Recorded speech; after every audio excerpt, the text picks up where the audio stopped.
erte, kaleratze, mehatxu. Garbitu, zabaldu, isildu, agintea eta agintekeria. Aste gogorrak izaten ari dira hizkuntzako langilontzat ere.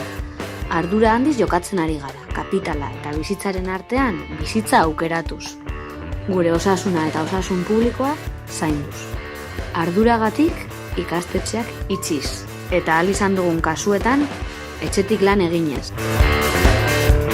Ikasle eta familiengandik gertu. Gure onena emanaz eta etxekoak zainduz. Gobernuaren jarrera bestelakoa izan da ordea. Produkzioa eta kapitala lehenetsiz, langileon osasuna arriskuan jarriz eta langileon beharra izan ez dutenean kontratuak eten egin dituzte. Kaleratzeak egin edo gaixoak ordezkatu gabe utzi. Askotan ez dituzte ordezkapenak bideratu.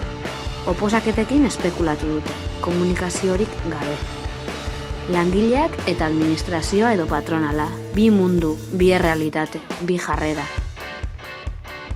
Sukaldari, garbitzaile, ordezko, hezitzaile, irakasle, atezain, zuzendari, idazkari, oso harro gaude.